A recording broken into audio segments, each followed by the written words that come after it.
to move, dance all night like young lovers do.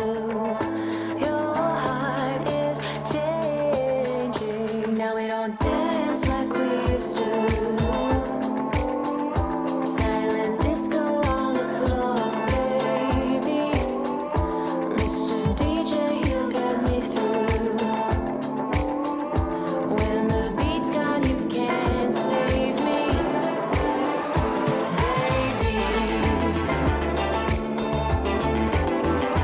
baby. Smoke and mirrors, pretty lights. Another runaway city boy getting too high. But boys like you tell pretty lies. The 5 a.m. low in your eyes says your heart is changing. Now we don't dance like we used to. Silent disco on the floor, baby. Mr. DJ, you'll get me through.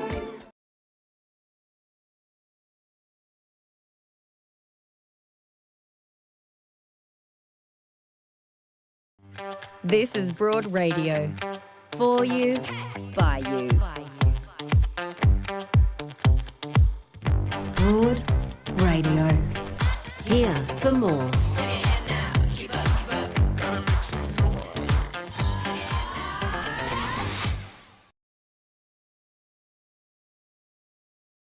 The lovely Nelly Thomas. Oh, good morning, everyone. Hello, Jojo. Oh, this is becoming a regular. I know. People are going to talk.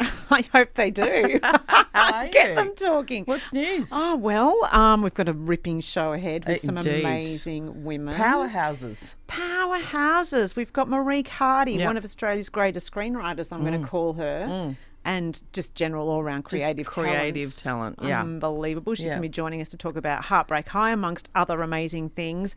Former federal MP, author, and I would say she's like a leadership consultant and thought leader. Yes. Julia Banks is going to be joining us. And also we're going to be talking about a new housing for women and children fleeing family violence with McCauley Community Services CEO Jocelyn Bignold OAM, if you And don't can I mind. say to you, I don't know if you program this or you behind-the-scenes peeps, but we've got a creative powerhouse, we've got a political powerhouse, we've got an activist sort of community powerhouse. This is a good sort of suite of change makers. It's exactly how we like to program, actually, Nelly. Thanks You've- for highlighting that. But you've rolled well. Talking of powerhouses, I'm very excited to report, having read it on the Twitter, Yes. that Dolly Parton has finally been inducted into the Rock Hall of Fame. Were you not shocked that she wasn't already? They had invited her, but she Right. had declined. Oh, why? She Did she have a said- conscientious objection? She said she was not a rock star, right? But now Oh. she feels that she has engaged with that part of music, right? So, but she that's becomes fascinating. isn't that? That is fascinating. So it was a category refusal, not a I won't take the Queen's honours because I don't believe in the monarchy. No. It was I don't fit there. Yeah. So now she's the only artist to be inducted into the Rock, Country, Gospel and Songwriters Halls of Fame. Dolly is everything to everybody. I mean, Jolene is one of the greatest songs of all time. Of all time. I mean, please don't take my man. Although I did love, did you see all the memes in COVID? No, Jolene, feel free to take my man. Like, it's all yours. These lockdowns. I've had enough. I just want my own room. Where's Jolene when I need her? Where's Jolene? Walk up my street. Walk this way. Walk this way. Absolutely. Yeah, Did you no. love Dolly as a kid? She was the very first album that I was allowed to have of my Yeah, own, yeah. actually. Yeah. We had ABBA that my sisters and I shared. Yeah. And then I got Dolly by myself and I would put the On headphones vinyl? on. No, cassette. Right. And I'd have those big Sound Air headphones Yeah. with the very long cord Yeah. in the family room because we weren't allowed music in our own room. Yeah. And I'd play that over and over. It was my only album. Hang on. You weren't allowed music in your own room. No. Why? Might lead to dancing. Yeah. We didn't have the money to have our own music in our own room, I guess. It was long. So you didn't have another like cassette player? No. Okay. It I was thought the it was only like a cassette rule. player. No, I think my mum quite liked us being in our family room, In this sort of communal to be space. watched over. Yeah. Maybe. Yeah. I don't know. We Interesting. were a very conservative family. I was going to say, I've got a Footloose vibe. I can see Kenny Loggins. I can see Jo dancing by herself in the backyard. There was an element of that. Right. Yeah, absolutely. But for me, it was I Will Always Love You. I loved that song. And I just loved that she did the beautiful. talkie bit. Oh, same. I hope life treats you And- kind. And I hope that you have all that you ever dreamed of. Dreamed of. For me, it was probably Islands in the Stream with Kenny. Oh, yes. So when we were kids, back in the day, it was all boob jokes, which I think is an interesting kind of trajectory for like women in general. Like she was really reduced to how she looked. And I think she handled that very well. She owned that. She owned it. I remember seeing her on Oprah. I know you love an Oprah reference Yeah. when she's like, it takes a lot of money to look this cheap. Yes. Like she just fully owned it. But as kids, that's all I saw was the jokes about the boobs and all the rest of And it. the rhinestone. And the all of the rhinestones and the nails. hair. And, yeah. And then as I got older and I think my own sort of feminist consciousness developed, I started to go, hang on, this is a really, not just a powerful singer, a powerful woman, a powerful like she's always been independent, bought her own production companies from a young age, a bit like Oprah, actually Yes. recognised early on I need to be in charge of my creativity. Do you think that's a shift in how we have seen women over the years, though? Like in the 80s, women were totally reduced to their Yeah. appearances, Yeah, right? yeah. And then gradually we've realised that feminism does mean choice, and it does mean that you can present yourself however you wish. And she's extremely business oriented, and I love her values too. Oh, incredible. Like proper working class values. Like someone who grew up in poverty, who hasn't then gone, I'm just going to accrue and show off. I mean, clearly she enjoys her money, good on her. Yes. But she gives a lot away. Is it true that she has full sleeves and she wears always like long sleeve clothes, and if she's got like a short sleeve, you'll see that she's got a mesh over it. And I've heard that she has full sleeve tattoos on both arms, but she doesn't share them. God, I hope that's true. I think that's true. I feel like I want to know what the tats are. I know, but I love that she might be keeping it to herself as Do you know well. what? That wouldn't surprise me. It wouldn't. I've never heard that, but it wouldn't surprise me. Maybe our next guest would know this. I feel this is a thing that Marieke Hardy All would right, know. let's So ask her. we must ask her. Welcome if you are joining us live, by the way. Do share your comments along the way. Katrina is saying, check out the performance. Yes, I must say this. Jolene at the Hall of Fame. It had Pink. It had Duran Duran randomly. Who knows why? Yes. And of course Dolly and a bunch of other amazing artists all singing Jolene. Can I also recommend that you go immediately and look up Miley Cyrus singing Jolene? The best. It will blow your hair back. But that, again, great trivia. She, Yes. of course, is Her Dolly's goddaughter? goddaughter. Yeah. Oh, come on. You think I just they got all hate chills. each other? I They love those don't. women. Turns out some of them are quite nice. Family. Yeah. Yeah. Family. Oh, I love it. Well, yes, let's get to our first guest, because I tell you what, I was literally overjoyed when I learned that Heartbreak High, the reboot, was in Netflix's global top 10 most watched shows. It's incredible. And gosh, what a series it is. And I was thrilled in part because it gives me reason to welcome back to Broad Radio screenwriter and all-round creative brilliance, Marieke Hardy. Hello. Hey, Marieke. Woo! And I'm loving that orange. Thank you. Look That's at us all with our pop. I know. Yeah. Do you know, am I right in saying that Dolly has full sleeves and she keeps them hidden? I've heard that rumor as well, and I will believe everything about her. Only the good things. Only the good. Correct. I like everything you were saying about Dolly is absolutely true. Businesswoman, mogul, powerhouse, incredible songwriter. The way that she sets who she wants to be and is unashamedly so. I think Just she's does an it. inspiration for all of us. Yeah. Marieke, you can confirm or deny this. Did she not do nudes for her husband on her 75th birthday? I believe so, yeah. I mean, Triana is saying yes, our Come producer on. Triana. I am here for that. Yes. I love it. Yeah. Amazing. Yeah. Yes. Well, back to you though, Yes, back to Marieke. Marieke. Yeah. let's talk about Dolly, whatever. Let's talk about me for a little bit. Let's talk about Marique's nudes. Oh, Dolls, congratulations. There are so many nudes every time because I'm such a political junkie. Yeah. And I get so impassioned and cross. I get the pip and I love elections. And my friends are like, you should run. I'm like, too many nudes. Too many nudes. There are too many nudes out there. I'm not ashamed of them, obviously, because I look great. But I think we're going to talk about the slow, sad, gradual demise of Twitter. But I've been thinking about leaving, and so I downloaded my archives, like all that you can do that. You can get your old archives before you delete it. And they go back to 2009. Yep. Am I proud of that? I don't know. And I'm like, I'll just read some of the old tweets. And I was reading them going, oh my God, shut up. Yeah. Shut up. So much problematic self-posturing. We all do. And I thought that someone at, news.com.au's got them archived anyway, so there's no point deleting them. But yeah, all out there. Yeah. I mean, so under what circumstance were you doing nudes?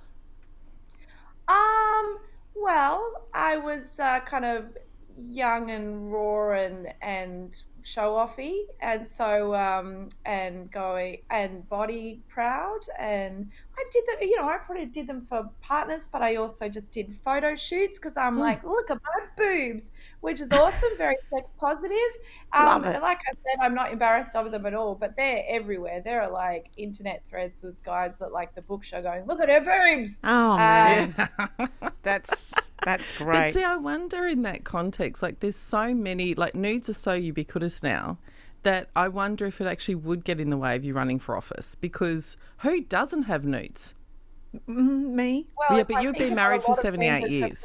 Of the current parliament, I hope several, but if we think about Cicciolina, the magnificent former porn star who became a politician in Italy, and part of her campaign was just walking around in the nude and flashing her boob at press conferences, which I think is a great way to detract attention from a question you don't want to answer. Yeah, it's true. And that several people start doing that immediately. We've got Julia Banks on in just a moment, so we'll have to ask her. We really won't. She's actually, I can see that she's watching and Don't laughing. worry, Julia, we will not be asking that. No. Should we talk Heartbreak High? Yes, let's. Yeah. Because, oh my gosh, I mean, there's so much we want to talk to you about, and we will get to Twitter in a minute, but oh my gosh, Heartbreak High. Congratulations, Marieke. It is so gloriously, beautifully queer and diverse, and I watch it with my 13-year-old, and I'm kind of watching through my eyes because there's so much sex. So much sex. But it's just so great. Congratulations. Yeah, it's fantastic. It is it's such a joy and a gift to be involved in. It's testament to the beautiful showrunner, Hannah Carroll Chapman, and the group of writers that she put together. It was a very diverse, queer-friendly writers' room, which then we had a lot of pre-cast cast members who came to us and they helped form the characters. The direction was great. The music was great. I thought the wardrobe reader did an amazing job on the wardrobe. Incredible wardrobe, but it's like, I've been working in the industry a really long time as a writer, and I've never worked on something that's had this sort of global reach. And we've got a writers WhatsApp group, which is just pops off consistently. Like in that first couple of weeks where it was growing momentum, we just kept going on the WhatsApp group going, what is happening? And as soon as all these like American kids are doing TikToks about our scripts and we would send them to each other, it was just exhilarating. It is exhilarating. It's so beautiful to have something that's so Australian and really reflects Australian culture, having that reach and not going, it's just like an American show but with Australian accents. So hearing Americans try and translate our Australian slang has been quite amusing as well. Do you know what I found so interesting watching it? I mean, I watch it through a couple of lenses. One, I've got a 15-year-old, and the other one is for many, many years I did the, consent and respect shows. So just the refreshing nature of the discussions of sex and sexuality, but also that diversity of the cast. It just strikes me that the gatekeepers for so long were telling creative people like us, you can't have a brown girl in the lead, you can't have a non-binary character, you can't have an autistic actor who is proudly neurodivergent, you can't have these things, it's not relatable. Well, they were wrong. and that no one would watch it if that No was one the will watch case, it. or Yeah. that if they were in a role, it would have to be to teach the other characters, the white characters, a lesson. Yes. It was like, oh, mate, that's made me think about racism. Yeah, Thanks. You know what yeah. I mean? And so Yes. to not have that be a major part of their story. And that's so lovely what you say about consent as well. So I wrote episode 3. I learned a lot about eshays. That was great. But there's a sex scene between Anne-Marie and Malachi at the end of the episode, which is where they keep checking in with each other. And I just keep thinking, I wish I had that sort of sex when I was a teenager. Like, it was really beautiful to be able to write the sex scene that I wish that I'd had at that age, and hopefully puts those conversations in the minds of the people who are having that lived experience at the moment. Well, and to see it doesn't ruin sex. No, it's sexy. Again, this is the other thing that we're told. If you check in, if you ask, no one has sex like that. Yeah, they do, and they can. But also it can be really, really sexy. Correct. Like, it's not, you know, like, I think people who are against that kind of checking in on each other just out themselves as really shit lovers. To begin with. And Dan Savage, who I'm sure I'll paraphrase absolutely poorly. Oh, I'm obsessed, Marieke. Does talk about having that conversation and saying that heteronormative cishet people, able-bodied people, miss out because they just go, well, we know what happens. That goes in there. And then we get, like, this is how. But a lot of other people have to have conversations before they get into bed, sometimes for body reasons, sometimes for sexuality reasons, and there's something really beautiful that becomes part of the foreplay, that conversational element. And I think having those conversations is a really essential part of it. Because you're ripping up the script and going, what do you actually like? And what do I like? The hell with that script. That's it. No assumptions. I love it.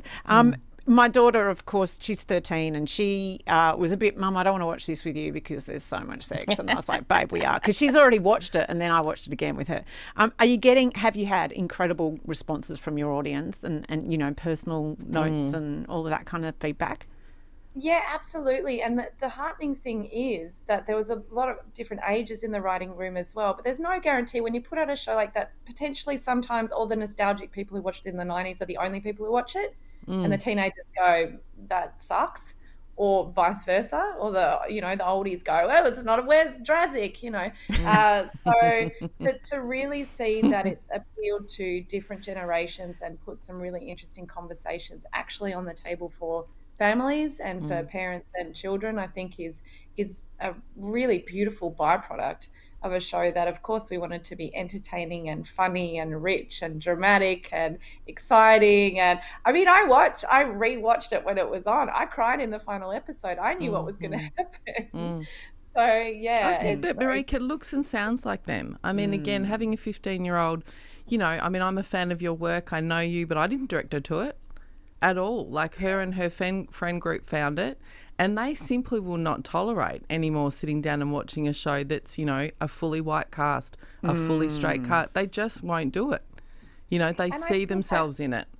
Yeah, and that authenticity, I mean, like I said, the writers' room is neurodivergent, is queer, is racially diverse, has different ages, but then you've got the cast who are actually, if not teenagers, then very fresh out of being teenagers. So when we would do read-throughs, if there were words that stuck with them, they would change them. So they probably made us look a lot cooler than we are. Yeah. So to Twitter, because you and I follow, we follow each other on Twitter, and I've been a little bit, because I'm tired and busy, right? So I haven't really kept across. I haven't kept across what has been going on there, but I've read your tweets about the takeover from Elon Musk, and in a way, you know, this incredible, beautiful community of diversity that we're talking about on Heartbreak High. That's really what I've seen and experienced of Twitter in a lot of ways. But now it's changing, and I need a little bit of a breakdown of what's going on there, because should I be leaving Twitter? What's going on? I mean, there's a lot of people that I follow and love and respect who are like, I'm going to stay and just watch this out. And I'm not afraid of change. Obviously, it might be transitioning into a new kind of space. It's a pity. It's at the hands of this absolute fucking flog, Elon Musk, who is so butthurt about getting laughed at. He just seems to be changing the rules as he goes. I think it's disappointing. It's potentially dangerous in terms of hate speech. He keeps to be chest beating about free speech, which is what everyone does before they say something very racist. I think the fact that he's charging, and he's got this whole thing about verification ticks being about the lords versus the peasants, and it's not really. Sometimes verification helps protect people from identity theft and to make sure that information is valid. And it seems to me at the moment the only accounts he's banning are people who are impersonating him. Yesterday he banned Kathy Griffin, the comedian, because she pretended to be him, after stating he's like, comedy is back now that I own Twitter, comedy is legal again. The minute someone started impersonating him, he's like, but no one's allowed to impersonate anybody or they get suspended. And I saw this great tweet this morning with someone saying, if anyone's wondering what's going on, it's like when you're playing a game with your younger sibling and they keep making up new rules as they're losing.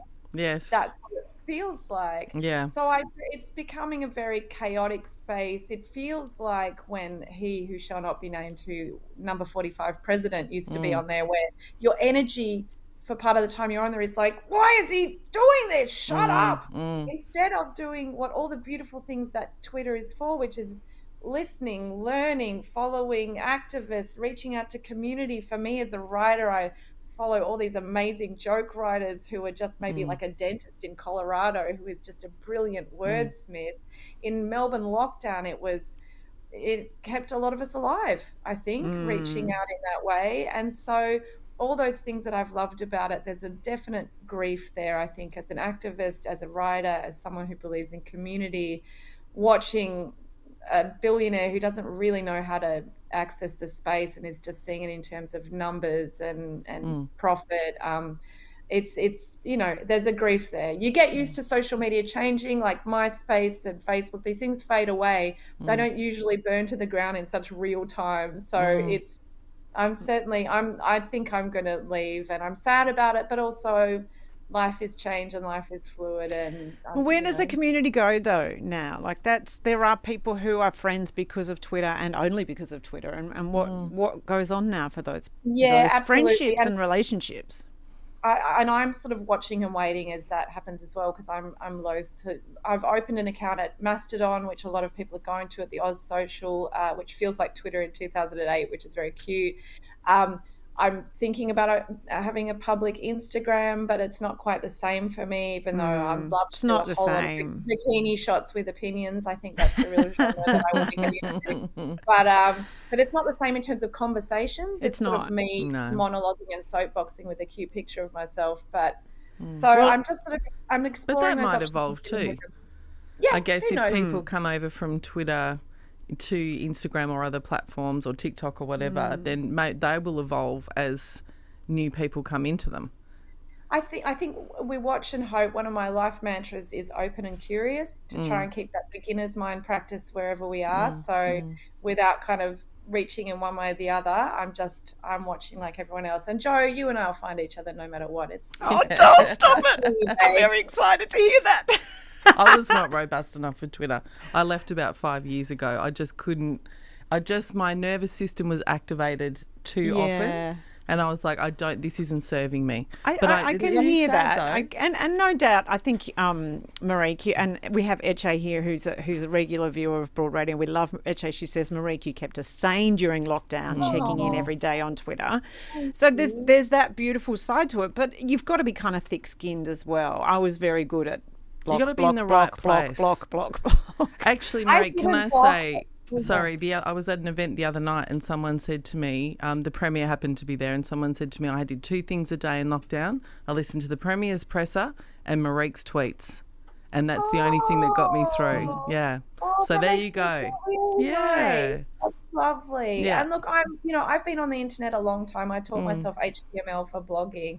So I feel like I went through that thick skin baptism of fire, free fall shitstorm of the comment section. So not much gets in anymore. But I think that's really good, listening to your body and your nervous system. There are certain spaces. Scrolling Instagram always makes my body feel not great. So that's the sort of disconnecting from that. You find what works for you and the spaces on the internet that feel happy for you. So, agreed. Oh, I love that. Agreed. Marieke, thank you so much, and congratulations, Heartbreak High. I know we're seeing your writing everywhere, and recently it was announced that you're going to be on you're writing a new show, SBS Erotic Story. I know. are sexy. I'm just really the sex around now. It's so funny because now everyone can see what we've been doing for the last 2 years. These are shows that all the writers have been working on the last 2 years in lockdown, and now they're starting to come out, which is really magnificent. Yeah, Erotic Stories is an anthology, and again, a diversity of the writing team and the stories. So I'm really excited for that. I needed erotic stories during lockdown. Oh, yeah. That's what I needed. But I will come to it now. Pun intended. I love it. Thanks, Marieke. Thanks, Always Marieke. awesome to see you, darling. Congratulations. Thanks, beauties. Bye. I'm in a new stratosphere. Oh my God, Nelly, you just reminded me of when you were God. talking about your nervous system. Can I Yeah. tell you something that happened this morning? Was it activated? So activated. I had a mouse incident. Oh, I can't all even. right. Before you tell me the incident, in the hierarchy of shit shows at home, Yeah. we took like cockroaches, mice, other things. Yes. Where do mice sit for you? Well, I'm not. I really have a problem with mice. I do too. I'd have to move out. Well, That's yeah, what I'm saying. I'm ready to burn the house down. If you've got frankly. a spider, I'll come round. I will I love personally remove it. yes, No problem. I'm the same. But a rat or a mouse? No. I'm literally going, how much is my house worth? Okay, so Tell me what happened. Well, I've always lived with cats for the last 15 years, but Yeah. our cat is now elderly. She's 19. Yeah, She's she deaf. can't be bothered. She's deaf. Yeah, she's not going to chase a mouse. She can't catch a mouse. Yeah. Can't hear it. Yeah. Can barely walk. But also, she's fed. She didn't give a shit. Well, someone has been eating from her bowl because it keeps being completely cleaned out, which is not Maggie's style. And I'm like, God damn it, there's a freaking mouse in the house, right? Anyway, her food is kept in one bathroom, and for some reason known only to my husband, he decided last night to move her food bowl into our ensuite. And I said, you're basically luring the creature that is eating this food into our bedroom. Ratatouille is now sleeping with me. He says, oh no, I shut the door, the bathroom door. Hang on, he needs to watch mouse videos on YouTube. Are there mouse videos? Oh, yeah, on yeah, YouTube? my daughter loves them. And they literally can, I don't know how they do it. It's like they don't have bones. They can go under door cracks. They can go through little thing. Yeah. This is what I said to him. Are you mad? Of course that mouse can get underneath the door. Where did you find it? I was about to hop in the shower. Oh, no, the worst. And You're the nude. mouse ran between my feet. Oh, no. Oh, where was it going? Well, it had just been eating from the bowl, and I was like,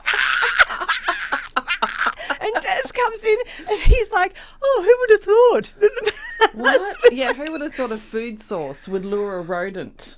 Exactly right. Des. Oh my God. And so then the mouse runs off into the bedroom. It's somewhere in the bedroom. Who knows? I basically now have to burn the house down. So now he's in his room alone, and you need a new room. Oh yeah, well I'm moving out. That's right. I'm It's leaving with you gaffer now. taped up. You're living at my place. I did hot yoga once, Bikram yoga once. Because during the meditation when I'd almost passed out, you've done hot yoga, it's 90 it's minutes not of for me. hell. No. A rat ran across me. Across you? Across me. And I sat up and went, ah! And that really broke the meditation Where were you situation. doing this? Well, in an inner city place in Melbourne, I'd endured the yoga in the 42 degrees. And then but of course, a rat's going to love a stinky yoga room, isn't it? Yeah, but again, where's the hygiene? Oh, mate. That was the least of their worries.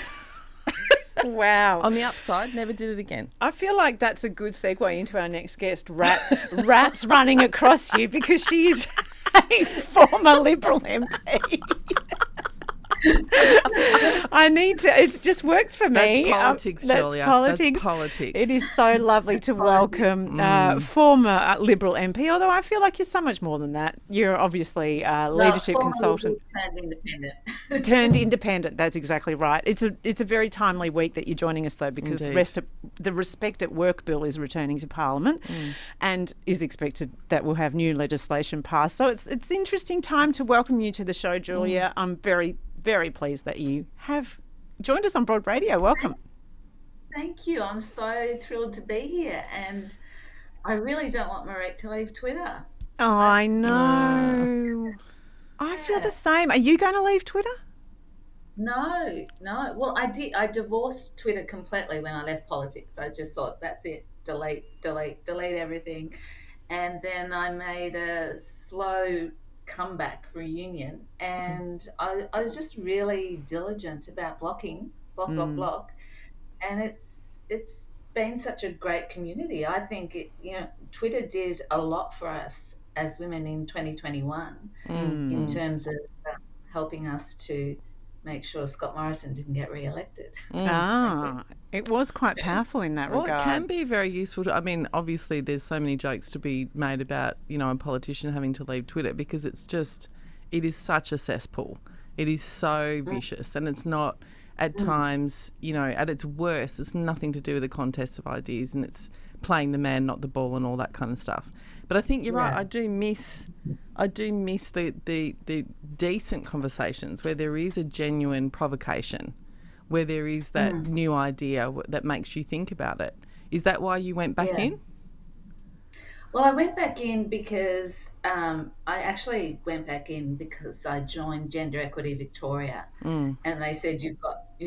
You haven't got a Twitter handle. Can you at least have a Twitter handle? And I sort of tentatively went back in, and then I slowly sort of realised that, I actually, in a reverse sort of a way, I believe that's why Scott Morrison and a number of MPs don't like Twitter, think it's a sewer and all the rest of it, because in many ways I think they succeeded with me, because obviously they wanted to silence me in any way they could.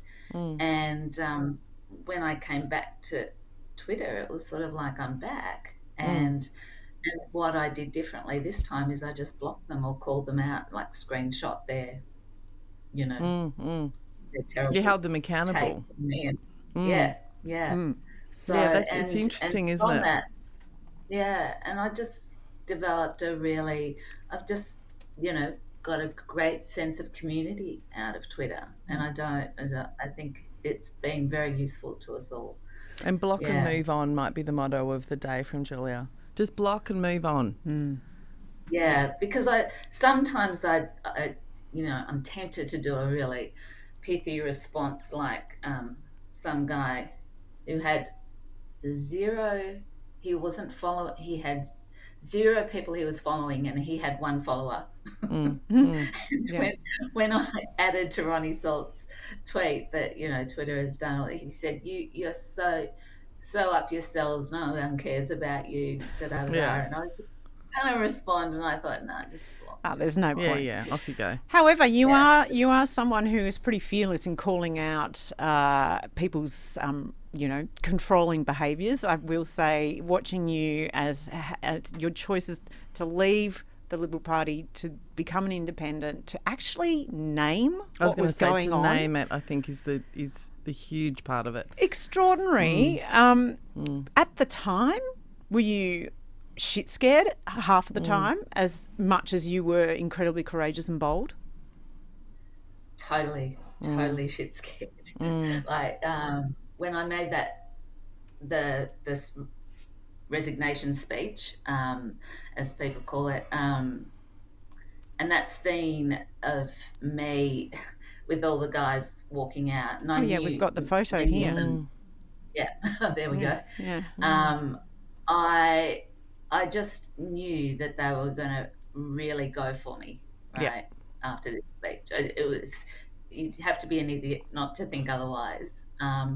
But at the same time, I had this real sense of resoluteness. I thought, if I'm to exit this place, I'm going to exit on my terms. And that speech, really, it was quite polite, really. Well, I mean, I'm going to quote from it, actually. I have it here. Often when good women call out or are subjected to bad behaviour, the reprisals, backlash and commentary portrays them as the bad ones, the liar, the troublemaker, the emotionally unstable or weak, or someone who should be silenced. You said that in Parliament. That's amazing. Oh, my God, you said something true? What? I mean,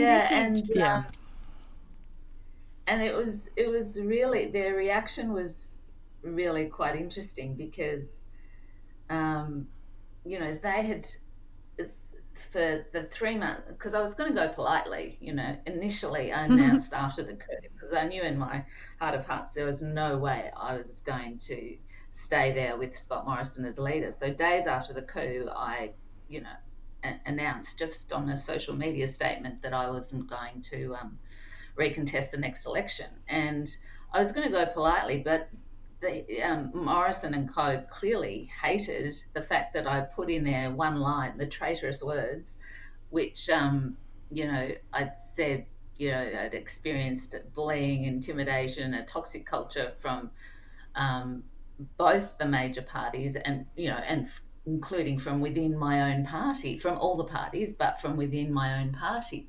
And those were the traitorous words from within my own party. And so from the get-go, from the, literally hours after his ministry was sworn in, there was this systematic takedown of me for 3 months. And it was just, as I say, they took me through this, what I call a sexist spectrum, Yes. A woman who speaks out is, she's hysterical, she's lost it, she's, don't talk to her, she's mentally unwell, blah, blah, blah. Then when I, and he offered to send me away to the United Nations, and or he'd speak to Bill, as in Shorten, and give me unlimited sick leave. And you can know how that would have been characterised, mental health leave. And from the moment I said I'm not sick, right, and I don't want to go to New York, then I went from being the weak petal to the bully bitch to the troublemaker. Yeah, so it was right through the spectrum for that. Tried to send you off to Gilead, Julia, by the sounds of it. But what I think is really interesting, and I think something I reflected on watching this unroll at the time, and we're talking to a family violence specialist in our next segment, is how closely this behaviour mirrors the behaviour of perpetrators of family violence. Even that image of these men standing up literally with their back to you. Like, even if they did not like what you were saying, they did not have enough respect to sit and listen to you, let alone then, of course, what do bullies say when someone stands up? She's crazy. She's crazy. There's we can't listen to her. And then the attack. Like, it's textbook retaliation and bullying. Absolutely. And they have said, we didn't know she was going to make that speech. But strangely for them, I know that they would have known, because I told two people as they walked in that I was going to make a speech. And he told me afterwards, he said the first thing he did when he sat down was text everyone, including Sky News. So they did know. They did know. But so what if they didn't know? You're allowed to say whatever you want, and they can sit and listen. I mean, this is like, I would expect, I've got a 15-year-old, she is more robust than that. Sit and listen to someone, you know? Yeah. Like, it's just, it actually betrays a weakness, I think. And totally, Nelly. And you're, sort of parallel with other forms of violence. I've said before, and I recount this incident when they took Bridget Archer aside and had a chat with her and set her up with, Maurice Payne. And I had an almost identical scenario. I had Scott Morrison getting Kelly O'Dwyer to call me, right, Minister for Women at the time, Josh Frydenberg in my office, all at the time trying to, negotiate. I described it on radio as when Bridget Archer's incident happened, as a form of coercive control. Absolutely, it is. And that's how I felt during that 3 months, because I felt completely powerless. Here's the Prime Minister's office backgrounding mainstream media that, in any which way to either discredit my mental health or thoroughly destroy my professional reputation, which I'd worked very hard on for the last 30 years. So I thought, I don't care who he is. I'm just going to call it. But I did. I obviously didn't name him then. They had to wait for couple of years. It's like getting your auntie, go and talk to dad. Yeah. You go and talk to dad, you're in trouble. No, it's truly shocking. Yeah, but it is. Hopefully we're moving into a different time, if not already there. We have, of course, the Respect at Work Bill in Parliament this week, and it speaks to, well, certainly now, legislation that demands a different workplace culture. Do you see a shift in Parliament? And we're hoping that it's carried out throughout all workplaces in Australia. Do you see a shift there? There's change happening. Oh, totally, Jo. I mean, I'm sure I wasn't the only person on election night who did a happy cry when both Penny Wong and Anthony Albanese said this will be a government for women. And I think last week we saw that, with the budget having the, the focus on women for women's economic equality being front and centre. And certainly the Workers' Safety Bill incorporating the positive duty on the employer. Like that is so huge. And, the Respect at Work report had been languishing on Christian Porter's desk and Scott Morrison's desk for however long. And the only reason they brought it out was during the public outcry during 2021 with all the incidents that came out of Parliament House. But even then, they did this half-baked implementation. The fact that the government the present government are implementing the positive duty on the employer, that shifts the burden from the woman to make, to address sexual harassment in the workplace, and it will go an enormous way to change. And I say that with quite a degree of passion and my corporate knowledge, because I've been around long enough to know that when OC Health and Safety, and I work predominantly in manufacturing as corporate counsel, and when, and with my clients in private practice, I can remember when the workplace safety, health and safety legislation came through, people were saying, our complaints are going to go up, but their workplace injuries and workplace safety was going to be increased, and it literally changed the face of workplace culture. And I think that's what positive duty on the employer will do. It's that they have to be transparent. Julia, it reminds me very much, and I think we sort of have missed the significance of this in reporting in the mainstream. Like, that positive duty on the employer is very similar to the changing consent laws in Victoria, where you have to establish consent rather than beg forgiveness after. And that is a real structural change, but it's also a very big cultural signal. You are responsible to create an environment that is safe for women to be in as an employer. Yeah. And you'll be audited and fined if you don't don't do it properly. So up until this legislation, that positive, and there was an outcry at the time, but in true to form, the Morrison government just ducked and weaved and put that element under the carpet. So I'm really thrilled that it's you should come be. through. And and I mean, I guess, and I think last week was a really good week for women. Was it last week? The week before? In relation to the week before, in relation to the passing of legislation and the budget.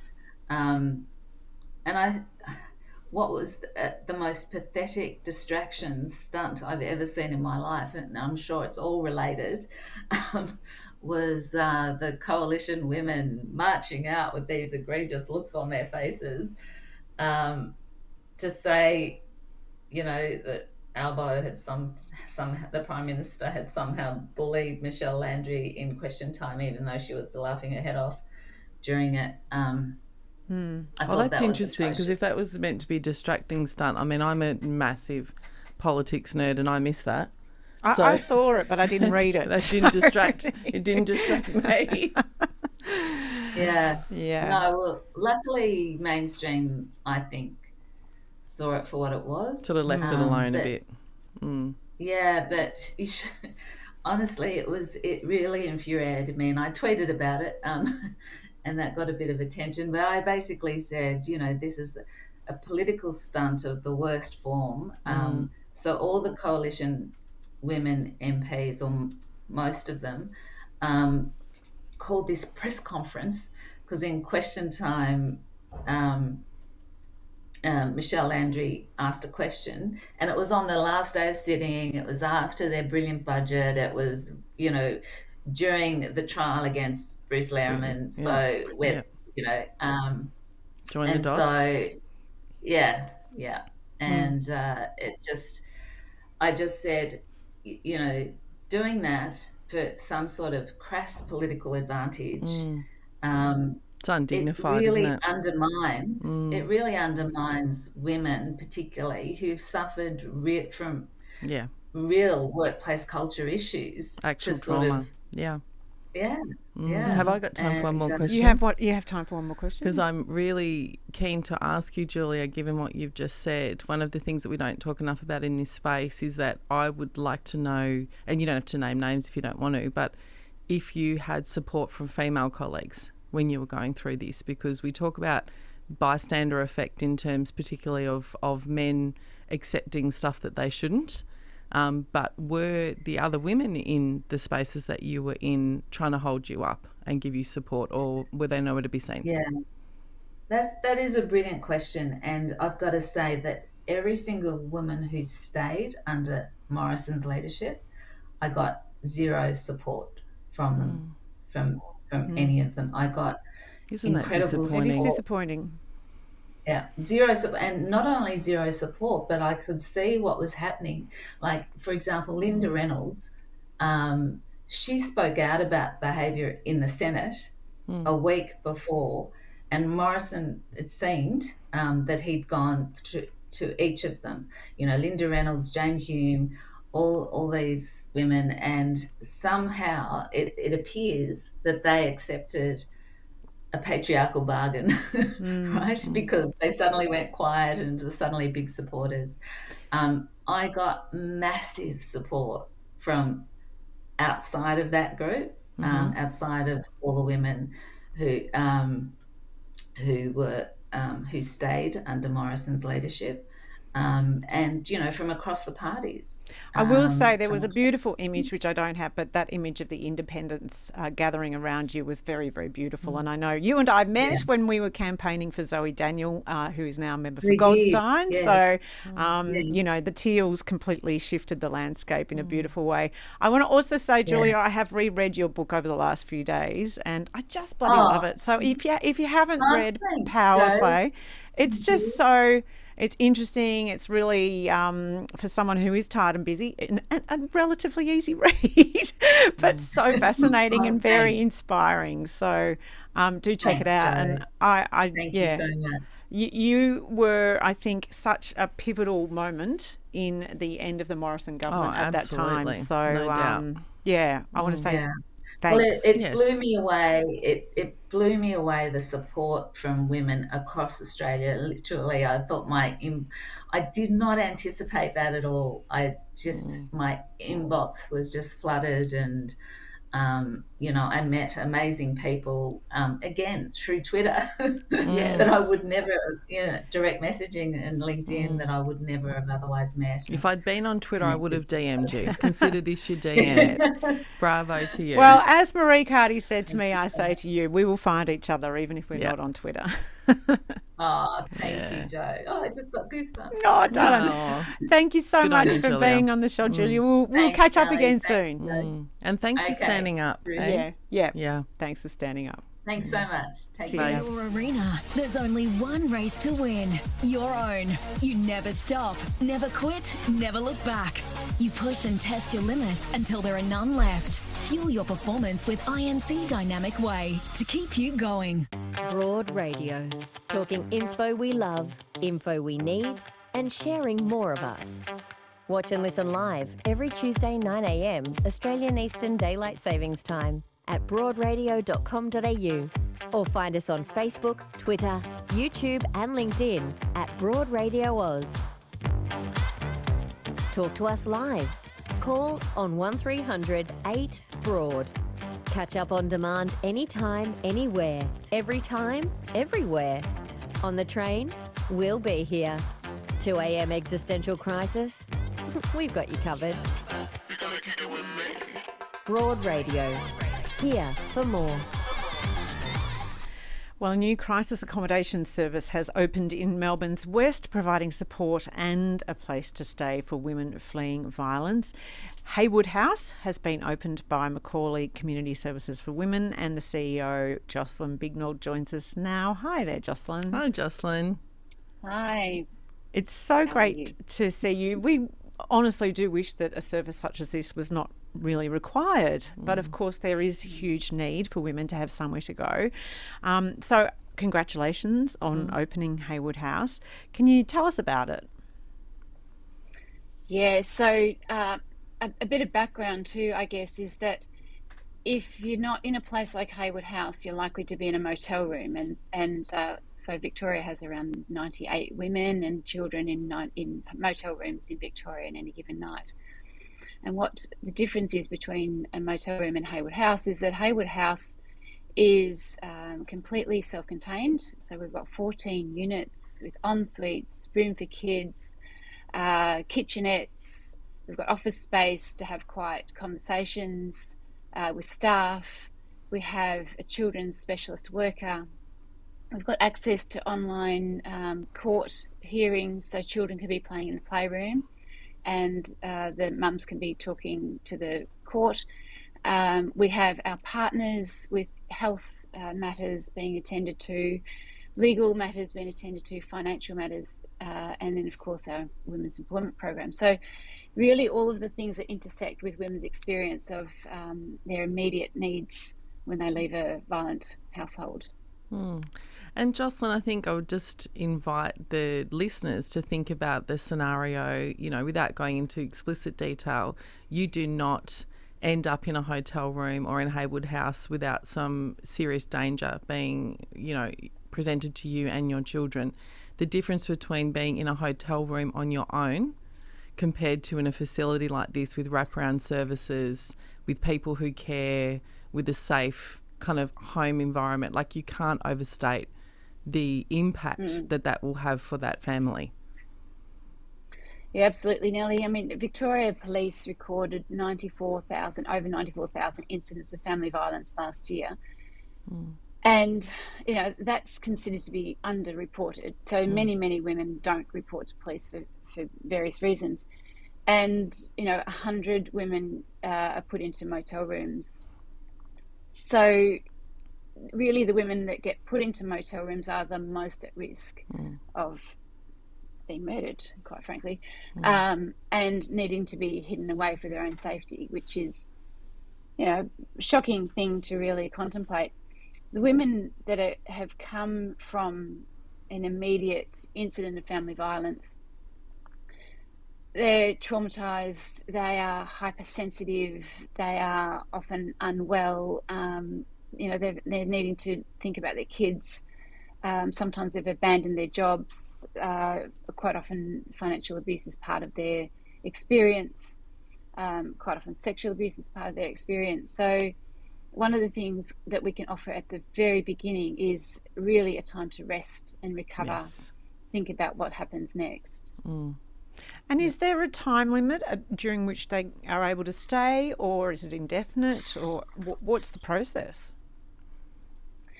Yes, I mean the average length of stay in such a crisis service is 2 months, and look, largely that's because we do ration services. You know, there is a very high need.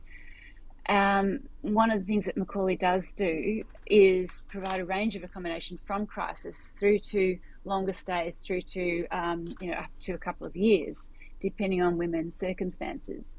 There's so much more accommodation that's needed in the state, but I think what we can see from our services is the suite of services or the range of accommodation options, depending on where women are at, is important. It can't be just a one sort of accommodation option for everybody. And I think, Jocelyn, you know, as you know, I used to work in that area a long time ago, but one of the things I notice is when women would come into refuge, they were in absolutely no state to make decisions about the next step, you know, about finding accommodation. You know, when you hear people who've never worked in this area or experienced family violence go, why don't they find a rental? Or why did, and you just like, you've got no understanding of the state that you're in at that point. It gives them, I'm guessing, an opportunity for the nervous system to settle, to get information and be able to retain it.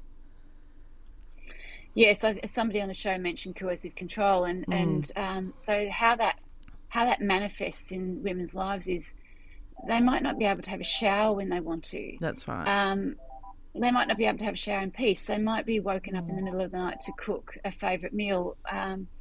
So, you know, every inch of their life can be controlled from who they see, what they spend money on, what they literally do on a day, you know, minute by minute, day-to-day basis. That's right. And to one then of be sorry, you go. Oh, just, you know, one of the you know, one woman, one of her stories is, you know, she was allowed to see her friends for coffee so long as she sat in the front window of the cafe and he sat in the car outside watching her. You know, so that's the sort of, it's hard to imagine what happens, what perpetrators of violence will do, the lengths that they will go to humiliate, to control, when you're not in that situation. And then to say to that person, okay, can you now put in a rental application and line up with 80 people, and let alone the fact that you've probably got no money. Yeah. But just even being able to have the capacity, you don't make the good decisions in trauma if you can make decisions at all. No, absolutely not. I mean, there's in the new national plan, they've quoted that family violence costs $26 billion to the economy each year, but 50% of that is borne by victim survivors themselves. So it costs a massive amount of money to leave a violent situation. Yeah. We had on the show last year, and I've remained in touch with Dr. Karen Williams, who in New South Wales has been campaigning for like a facility for PTSD for women who are victim survivors of violence, because she's a psychiatrist, and she said, you know, you can get treatment for PTSD if you have been in the armed forces or ambulance, or, you know, all of these sorts of things. A car accident. Yeah, but women who are victim survivors often get misdiagnosed basically as having a disorder rather than it's PTSD. So there's overall a lack of understanding of what women then carry with them, isn't there? Oh yes, right from the, you know, that what does financial control mean? What does psychological control mean? You know, we use the term complex trauma because there's, you know, incident upon incident upon incident that is compounded. And again, you know, we don't have enough access to the health supports that we need for the long term. So we can get access to, you know, the 10 Medicare sessions or whatever it is. But what we need is, you know, a good sort of 6 months worth of treatment, or, you know, options for treatment. So it's intersecting. These matters are intersecting. And so she's managing all of those matters and needing to be there for her child. I was going to say, and children. So again, if she's a parent, and of course, you know, the other tactic that perpetrators of violence use is that divide and conquer. So trying to get the children on side and make out that she's a poor mother, she's not well, she's not able to look after their needs. And her family often, and her friends, yeah. Correct. Yes, complete and utter isolation. Do you think, Jocelyn, that we moved from the idea that, you know, a quote unquote real victim, you know, has a broken jaw and a black eye? Have we moved to a more nuanced understanding in the community about the effect of, you know, that story you told about the cafe? We could tell 100 more. Do we have more understanding now, do you think, of what violence is? Look, I think in Victoria, particularly because of the Royal Commission, there probably wouldn't be anybody left who doesn't believe that family violence exists, and by and large is a bad thing. I don't know that we have a nuanced understanding of especially coercive control. So I'm really pleased that we are having more dialogue, more conversation, more exposure to the language of coercive control now, and through into schools as well. Because I think coercive control still, it by itself, the words still don't tell you what it really means. But as we get familiar with the language and understand what it means, the horror of what children are experiencing by and large, will be more revealed, and then more people will be, I think, galvanized recognise to it. work against it. Well, that's our job, Yes. Jo, isn't it? I mean, one of many. But that is our job, I think, to continue that, to actually get into the nitty-gritty of it. It's not someone else's problem. It's all around us. We just haven't been able to see it. Yeah. And I don't think that the mainstream media talks about it enough in ways where... Accessible ways. In accessible ways, but in ways that actually centre the victim survivors and their real stories. Thank you so much for what you do with McCauley Community Services for Women. This is a comment from one of our viewers as well as from us. Jocelyn, it's really amazing. I know that your services are beyond Haywood House. Are we able to donate? Yes, you are able to donate, of course. And the number is... You know what? We're going to put it on our website. Yes. We'll put it on our social media. So that's absolutely we can fine. Google McCauley donation. Yes, absolutely. And that's a good Christmas donation. Yeah, I think that's a really fantastic Christmas donation. Brilliant. So, thank you so Thanks, much. Jocelyn. Thanks for all the work. It's a hard area to work pleasure. in. All power to your arm. Thank you. Yeah. Thank you very Thank you. much. Wow. What a great show. I've enjoyed it enormously. Yeah, look, sometimes you got to go into the hard spaces because that is the truth. And I think, all of these things are connected, actually. All three of these discussions are connected. If we're not talking about consent in real ways to young people, then they are almost inevitably set up to be involved with Jocelyn. Do you know what I mean? Like, we have to be talking about respect and consent, and not just using those adult words, but giving those scenarios. If you're allowed to break up with someone. Yes. Right? You don't even owe an explanation. You're 15. Yeah. You just got dropped. You leave the person alone. Yeah. You know, that kind of stuff. And even things, red flags, red flags, the things yes. like, if you are getting 10 text messages a day and a bunch of flowers sent to you every day, that is not romance. If someone's asking you to drop your best friend, that's probably because your best friend can see something that you can't. You know, there's a whole range, but I don't think we're explicit enough with young people about those kinds of scenarios. If you have to, I remember hearing one where a woman was allowed to go to work, but had to stay on the phone to her husband on the train in case she talked to a man. You know, those kinds of stories are hard to hear. They are. But they're necessary.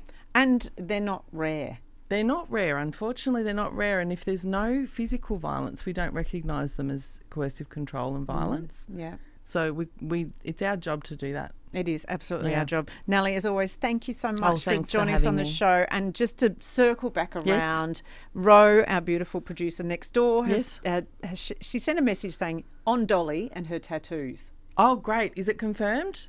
Dolly has said, my tattoos are pretty, they're artful, and they usually started out to cover some scar, not to make a big statement. Okay. Ribbons and bows and butterflies. Oh, have you got any tats? I haven't asked you that. I've got lots. You've got, I'm a clean skin. Oh, do it, babe. Oh, I'd love to. I just need to be sedated. I'm yet to find someone who will allow that.